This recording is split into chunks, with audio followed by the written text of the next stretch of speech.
მერვე დღეა საქართველოს პატრიარქის გარეშე ცხოვრობს. დედამიწაზე არ მომხდარა მსგავსი რამ, რომ მოსახლეობის 40% ერთი ადამიანის სამძიმარზე მისულიყო. ეს აჩვენებს რამხელა სიყვარული ჰქონდა ერს პატრიარქის მიმართ და ეს ყველაფერი უწმინდესმა თავისი სიყვარულის უპირობო გადმოცემით დაიმსახურა. ამის თაობაზე სამების საკათედრო ტაძარში აცხადებენ, სადაც ამ დრომდე მრევლის ნაკადი არ წყდება. დღეს პატრიარქს პატივი მიაგეს საქართველოს ფეხბურთელთა ნაკრების წევრებმაც. ოფიციალური ინფორმაციით მრევლს სიონის საპატრიარქო ტაძარში პატრიარქის საფლავთან შეხების უფლება არ აქვს, ვიდრე საფლავი არ მოწესრიგდება. ცნობისთვის სრულიად საქართველოს კათალიკოს პატრიარქი უწმინდესი და უნეტარესი ილია მეორე 17 მარტს გარდაიცვალა. 18 მარტიდან სამების ტაძარში მისი სამოქალაქო პანაშვიდი მიმდინარეობდა. უწმინდესის ხსოვნას პატივი ათასობით მოქალაქემ მიაგო. ილია მეორე 22 მარტს სიონის საპატრიარქო ტაძარში დაკრძალეს.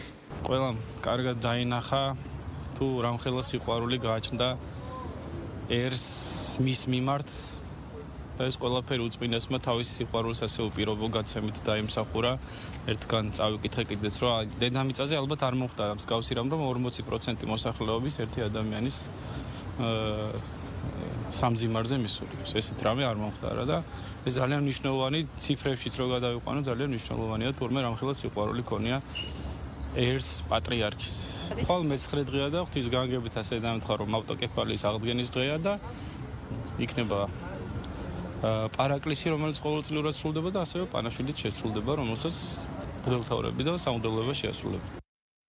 ყველა აღსებულია მადლიერებით ჩვენი ხალხის მიმართ, ჩვენი ერის მიმართ. ქართველმა აჩვენა უდიდესი სიყვარული პატრიარქისადმი.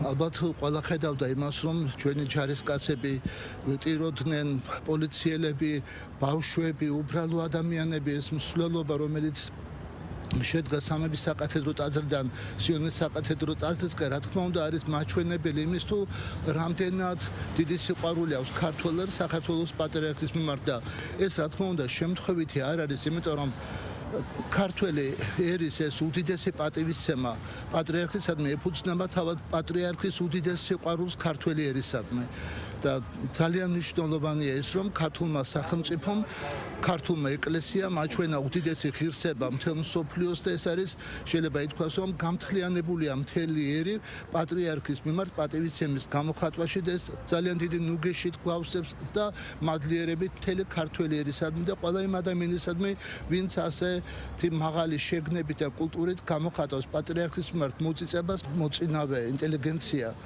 უშეღავათოდ იბრძოდა იმისთვის, რომ საქართველოს მართლმადიდებელ ეკლესიას ავტოკეფალია დაბრუნებოდა. იყვწოდნენ ისინი ჩვენს სასულიერო პირებთან ერთად, მათ შორის წმინდა პატრიარქებთან ერთად. ეს შესაძლებელი გახდა 1917 წელს. მართალი ეკლესია აღიდგინა ავტოკეფალია, მაგრამ მსოფლიოს ადგილობრივი მართლმადიდებელი ეკლესიები ამ ავტოკეფალიის აღდგენას არ ცნობდნენ. რაც უკვე დიდ სირთულეებს აწყდებოდა ეკლესია მისი მოღვაწეობისთვის.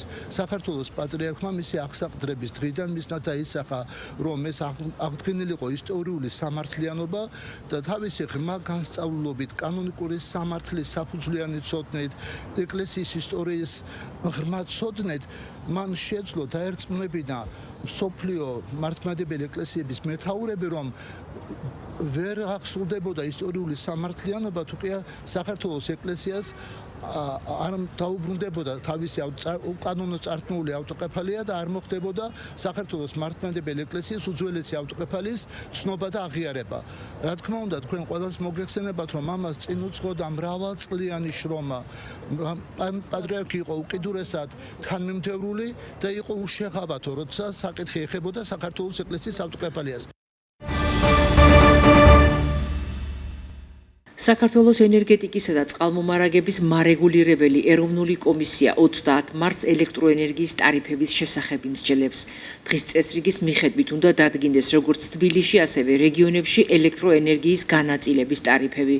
შეგახსენებთ, ელექტროენერგიის ტარიფების ზრდა 2026 წლის 1 იანვრიდან იყო დაგეგმილი, თუმცა საქართველოს ენერგეტიკისა და წყალმომარაგების მარეგულირებელმა ეროვნულმა კომისიამ 29 დეკემბრის სხდომაზე მიღებული გადაწყვეტილებით არსებული ტარიფები დროებით 3 თვის განმავლობაში შეინარჩუნა.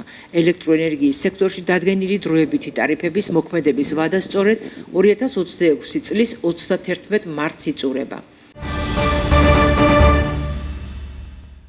შინაგან საქმეთა სამინისტროს ცენტრალური კრიმინალური პოლიციის დეპარტამენტის თანამშრომლებმა დიდი და განსაკუთრებით დიდი ოდენობით ნარკოტიკული საშუალებების უკანონო შეძენას შენახვის, ნარკოტიკული საშუალების შემცველი მცენარეთა უკანონო დათესვა მოყვანის, ასევე უკანონო რეალიზაციის ხელშეწყობის ბრალდებით სხვადასხვა დროს 5 პირი დააკავეს. სამართალდამცველებმა ბრალდებულების პირადი საცხოვრებელი ბინების ჩხრეკისას, ასევე მათ მიერ მითითებული სხვადასხვა ადგილიდან ნივთმტკიცებად ამოიღეს განსაკუთრებით დიდი ოდენობით ნარკოტიკული საშუალებები, მათ შორის ჰეროინი, მეთადონი, მცენარე კანაფი, ნედლი და გამომშრალი მარიხუანა. პოლიციის მიერ ასევე ამოღებულია ნარკოტიკული საშუალებების დაფასოებისთვის საჭირო მასალები. გამოძიება სისხლის სამართლის კოდექსის 260 260 კვარტა და 265 პრიმა მუხლებით მიმდინარეობს, რაც 20 წლამდე ან უვადო თავისუფლების აღკვეთას ითვალისწინებს.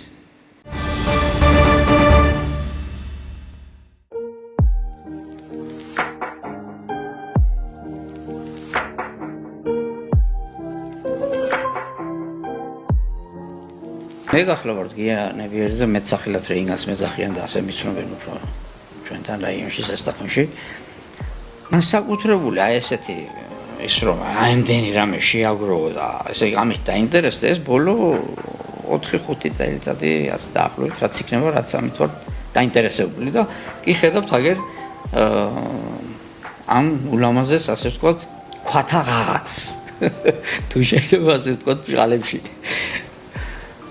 ძირითადად ამას ამ ქვების იმას მე ვარჩევ ფერების განაწილების და ფორმის მიხედვით. როგორც მხატვრობაში არის ფერების განაწილება და ფერთა მეტყველება, ისე უყურებ მე მინერალებს და ქვებს.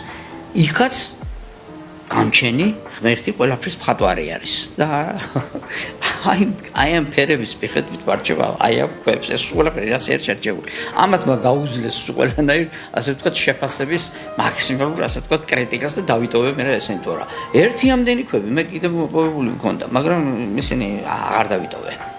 ესენი არის ის, ესენი აღარ მარტო ესენი კიდევ მაქვს გაჩვენებთ იმასაც რომლებიც რაღაცა ჩემი შეფასებით განსაკუთრებულად მიმაჩნია და ბუნების მშვენიერ, ასე ვთქვათ, მონაპოვრად, საჩუქრად მიმაჩნია და აი ამის მიხედვით არის ეს ზოგიერთი ქვა გავს რაღაცა კლდეებს. აი ნახეთ, როგორ არის ალამაზია. ხო წარმოგიდგენიათ, რამდენი ქვები ყრია, ასე ვთქვათ, ყრია და არავინ არ აქცევს ყურადღებას, ეს არის ბალასტი, ასე ვთქვათ, ხო? მაგრამ იქ თავს იჩენს ისეთი საოცარი რაღაცებია, რომელსაც მე მივაქციე ყურადღება და ჩავთვალე რაღაცნაირად საჭიროთ, რომ ესენი უბრალოდ მომეპოვებია. ახლა ეს ყველაფერი საიდან დაიწყო? ეს არის ძალიან საინტერესო. რატომ მაინც საიდან დავიწყე? იყო ერთი მომენტი. ჩემს ცოლთან ერთად ძირითადად ესენი უფრო უმეტესობა ჩემი ცოლის სოფელში მაქვს, სოფელი ლაშედან მაქვს მოპოვებული. ჩემი ცოლი არის მასწავლებელი, ძალიან კარგი მასწავლებელია და საოცრად უყვართ ბავშვებს. ეს პედაგოგი დაწყებით ექვს მასწავლებელი ლამარე ჭანკოდაძე სოფელაშიდან. და იქ გავდივართ ხოლმე საბანაოდ. ვათვალიერებს სანაპიროებზე ქვებს და ამით ვარ დაკავებული. ერთ-ერთი ასეთი გასვლის დროს სანაპიროზე მოვდივარ და ვნახულობ აბსოლუტურად მთლიანად მრგვალ ქვას.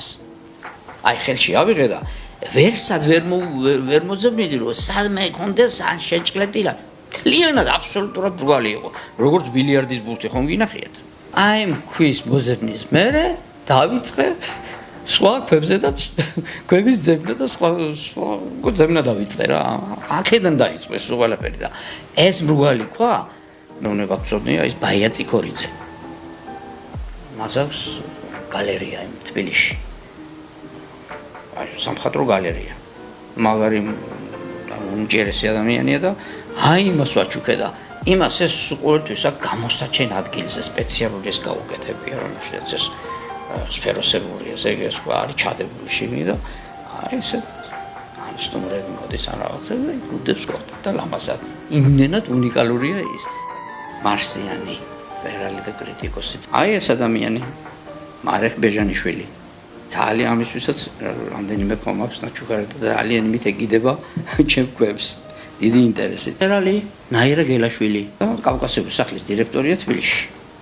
მის დაარსებულია ეს და თავის ბუხრის თავზე ჩემი ქვები და დამშვენებული იქაურობა. პროზაიკოსი, პუბლიცისტი იკა ქადაგიძე, ჟურნალის სინდის მთავარი რედაქტორი.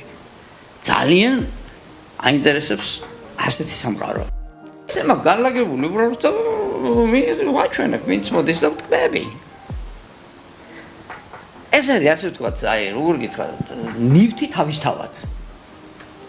ხან მიყვარს ხომ ეს ქვის ლამაზი ქვის დარება, რომელიმე ქვას ავიღებ, მაგრამ და ხარ თქმა უნდა, ყველაფერს ვერ ადარებ. აი ვთქვათ, მაგალითად ავიღებ და ამას და ვატარებ. სტილის მასავით არის. მიყვარს მისი მასთან ხელით შეხება და ლამაზია. მე ზუგზუგირთებს ვაჩვენებ, ხომ ზუგზუგირთები ინტერესდებიან. შაშის თამაში არის ჩემი უმთავრესი ჰობი. ამაზე მეტი კიდე რა თქმა უნდა. ის ამაზე მეტი ძალიან მნიშვნელოვანია ჩემ ცხოვრებაში შაშის თამაში იკავებს ყველაზე დიდ ადგილს. თუ შეიძლება ასე ითქვას. ნუ მე ძალიან მიყვარს სპორტად რა თქმა უნდა მაგას არ ვთვლი მე, ისე როგორც შახმატი და შაში არანაირი სპორტი, უბრალოდ დატოვანეკუთვნება არ ვიცი. ეს არის ხელოვნება. ეს არის ლოგიკური თამაშის ერთ-ერთი ხელოვნება. და შაშის ფაქტობრივად მე მაქვს შაშზე ქართულ ენაზე მაქვს წიგნი დაწერილი, რომელიც 2000 წლიდან მივაქციე მას ყურადღება და განსაკუთრებულ შემთხვევებს შაშის პარტიების გათამაშების დროს, როცა მე ვეთამაშები ჩემს რომელიმე მოპირდაპირეს, ვიმახსოვრებდი გარკვეულ პოზიციებს, რომელსაც ყურადღება მიიქცია და შემდეგ მათ ვამუშავებდი, ანუ მის ანალიზს ვატარებდი. აგერ რაც მაინტერესებს, გავაკეთე 12 ვეული მაქვს ახლა. და აქ გეუბნები განსაცვიფრებელი სამყარო იშლება. კიდევ მაქვს გადაცემა, ეს არის მუსიკა და ეს არის ხელოვნების ისეთი უნიშნულოვანი სტარგი, როგორც არის პოეზია. მე პოეტია ვარ, პოეზიის ლექსებს არ ვწერე, საერთოდ არაფერი ლექსები არ მწერია, მაგრამ ალბათ შეიძლება კი გაგიგონება თქვენ ჩემი განსაკუთრებული ინტერესი და განსაკუთრებული დამოკიდებულება ორი პოეტის მიმართ. ამოყოფ ეს იყო გიორგი კორნაპელის სვირელი. ორი არის გოჩა სხილაძე. სიყვარულს უნდა შეხედან ყველაფერს. სიყვარულის მზერით უნდა შეხედან ყველაფერს და მაშინ უფრო ბევრ რამეს დაინახავენ.